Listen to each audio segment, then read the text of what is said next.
Vamos a hablar con una persona que hace un tiempo teníamos ganas de hablar con él. Él no se debe acordar de mí, pero hace muchos años, el primer año del programa, estuvimos a punto de hablar y se nos terminó el programa y yo lo llamé después de que terminase el programa y bueno, y después por cosas de actualidad no nos volvimos a encontrar hasta este momento. Él es Leandro Santoro, es legislador por el Frente de Todos en la legislatura de la Ciudad Autónoma de Buenos Aires y además es asesor presidencial del presidente Alberto Fernández. ¿Qué tal, Leandro? Marcelo Aymar te saluda. ¿Cómo estás? ¿Qué tal, Marcelo? Gracias por llamarme. No, muchas gracias por estos minutos. Y quería que nos contases un poco lo que para mí fue la foto de la semana, que es el encuentro entre el presidente, Nacho Levi, y bueno, vos estabas presente también en ese encuentro. El presidente habló un poco de cómo se gestó esa reunión, y lo que yo quería preguntarte es si en algún momento se pensó en el encuentro también sumarlo a Horacio Rodríguez Larreta. No. No, la verdad es yo fui a verlo al presidente por otra cosa, Olivos, empezamos a charlar, salió el tema de la 31, le comenté que me parecía que había que escucharlo a Nacho, que tenía muchas cosas para decir. Ya hacía varios días que yo estaba trabajando con la gente de la Garganta Poderosa, Sí. y él me había dicho que tenía buenas referencias por Esloto, fundamentalmente, Sí. y que además había quedado conmovido con el reportaje que le había hecho Tenenbaum. Así que agarré el teléfono, lo llamé, se lo pasé al presidente, y hablaron 5 minutos y le dijo, venite mañana. Y así fue como al día siguiente fuimos con Nacho, lo acompañé a Nacho a Olivos a verlo al presidente, tuvimos una conversación de más de una hora. Nacho sacó una carpetita con reclamos y con recomendaciones para los barrios populares, que obviamente daba cada punto de los que proponía para un debate en sí mismo, y Alberto le dijo en un momento, me parece que mejor conviene que hagamos una reunión de trabajo mañana, vos venite con tu compañero, yo vengo con alguno de mis ministros, y hacemos una reunión ampliada, así que fue que al día siguiente también volvimos a Olivos, y la verdad que el gesto del presidente fue único, porque no solamente invitó a los referentes y a las referentas de los barrios populares, sino que además puso en un plano de igualdad a medio gabinete a charlar con ellos, a discutir con ellos la mejor manera de afrontar esta pandemia y la cuarentena. Así que la verdad que yo como observador, porque lo único que hice fue acercar a las partes, para mí fue una experiencia extraordinaria. Te juro, mirá, te voy a poner una cosa que puede parecer hasta exagerado, pero lo sentí así. Viste que en el 94-95 uno tenía las primeras imágenes del zapatismo. Sí. Y el zapatismo tenía esa cosa de hay que mandar obedeciendo, y el poder del pueblo, y somos todos compañeros. Sí. Y yo tenía una mirada, o sea, por lo menos había una estética muy zapatista, porque estábamos en los jardines de la Quinta Olivo, rodeado de árboles y de naturaleza, todos con la cara tapada por el tema de los barbijos.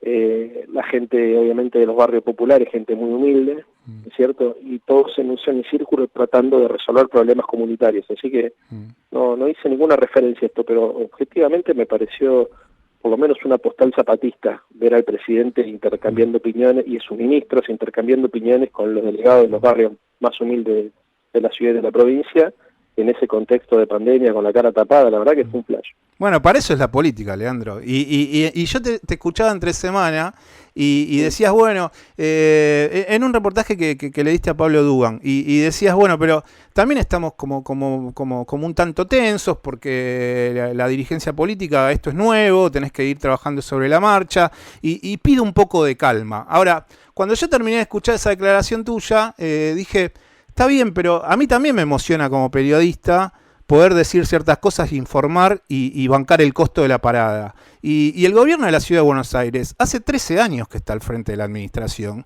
Y ayer, en declaraciones que dio a una radio colega, y aparte sabiendo que nosotros acá en Radio con Vos, tanto en AM con Vos, acá trabajó Esloto, el día que Esloto no estuvo más, se llenó esta radio de alimentos para los chicos de La Poderosa. Entonces hay como un sentimiento muy encontrado en cuanto a eso, obviamente positivo, pero que duele más, ¿no?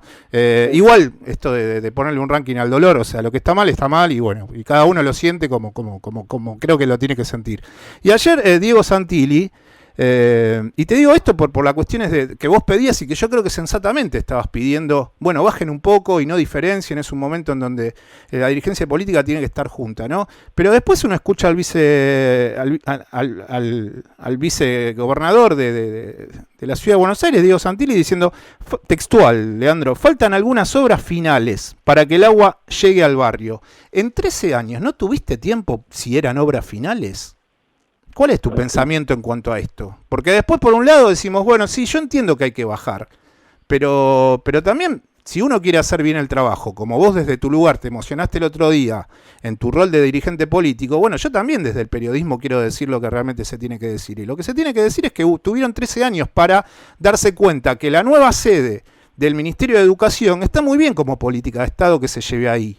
Pero si vos después generás algo que por arriba es muy bonito, pero por abajo faltan las cloacas, evidentemente ni los trabajadores de la nueva sede del Ministerio de Educación se van a sentir cómodos yendo al barrio 31 a trabajar.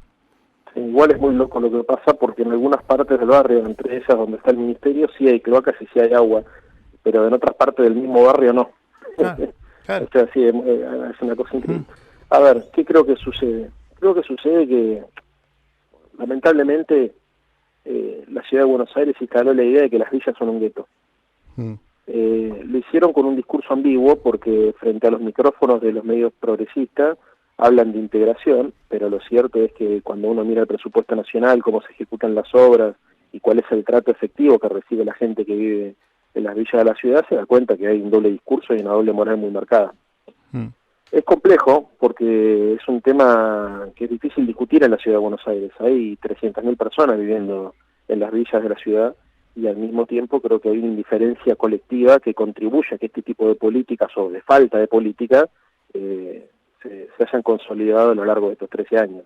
Lo que te quiero decir es que, para serte completamente franco, creo que el gobierno Santilli y Larreta expresan parte del prejuicio cultural de buena parte de la sociedad porteña.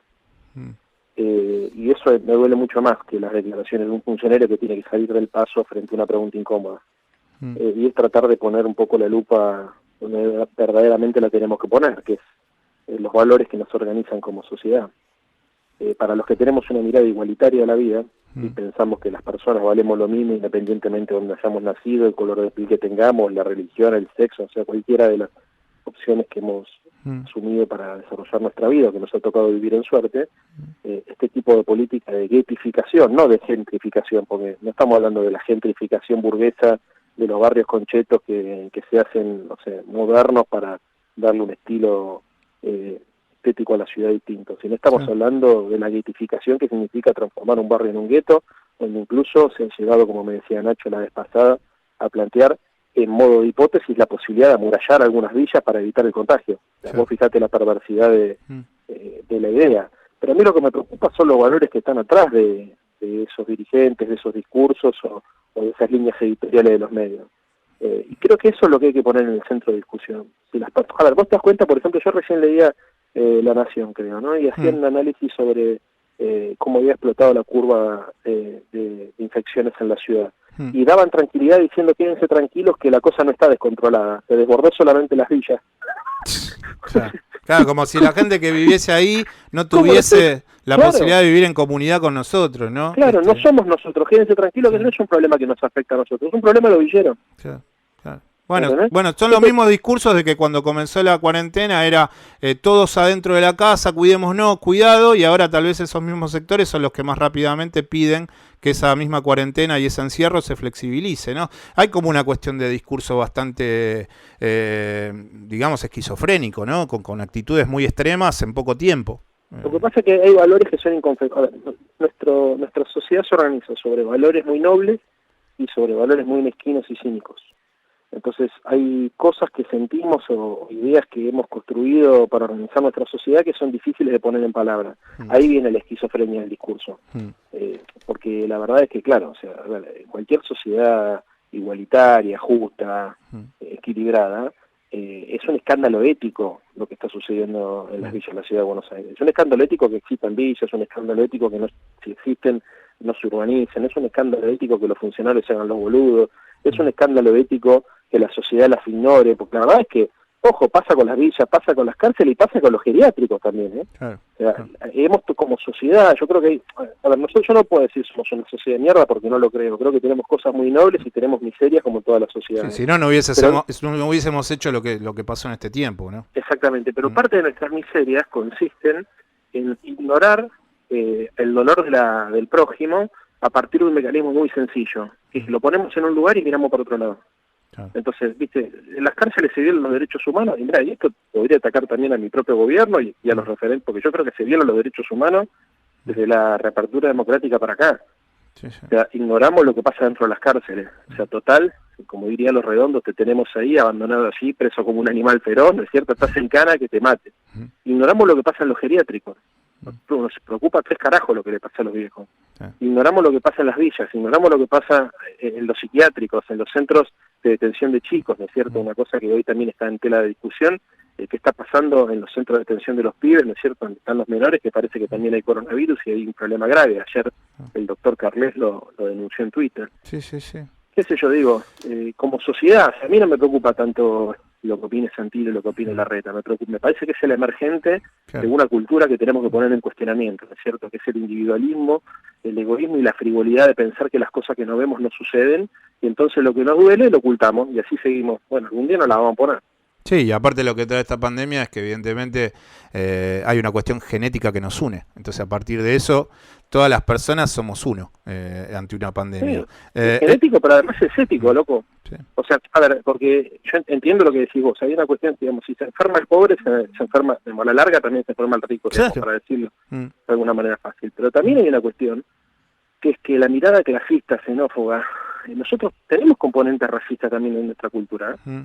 Por más que nos hagamos los boludos y digamos que no, que acá es una ciudad donde la gente integra a todo el mundo. No, hay una cosa de, si te quieren, hasta el insulto negro de mierda o villero, es un insulto que incluso se reproduce adentro de la villa. Porque tampoco es una cuestión de clase nada más, ¿eh? Sí. O sea, sería un error suponer que es los ricos contra los pobres. Hay una cuestión cultural que obviamente que encuentra una suerte de incidencia hegemónica sobre la mayoría de la cultura argentina, pero que cruza transversalmente a todos los segmentos sociales. O sea, adentro de los barrios populares también hay discriminación, ¿no? Bueno, esto es lo que yo digo, o sea, hay que discutir los valores que nos ordenan como sociedad, porque muchas veces los esclavos terminan asumiendo los discursos de los amos y las víctimas asumiendo los discursos de sus verdugos, digamos, esto no es nuevo.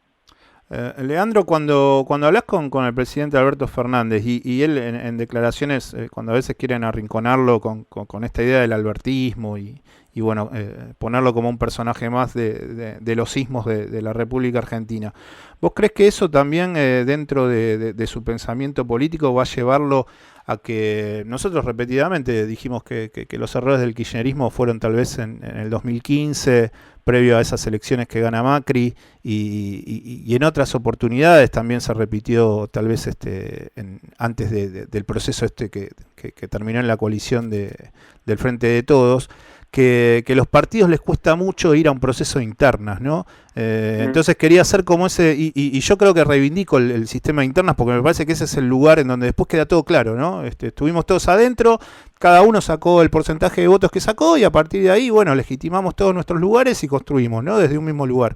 Y eso es muy difícil muchas veces desde los movimientos nacionales y populares, y lo que quería preguntarte era si vos crees que también cuando Alberto dice que el albertismo no existe, si alguna vez pudiste llegar a hablar con él de esta idea y si realmente él piensa en ser ese presidente que desde un partido nacional y popular pueda normalizar la situación política y que los partidos de mayorías puedan llevar adelante procesos de internas.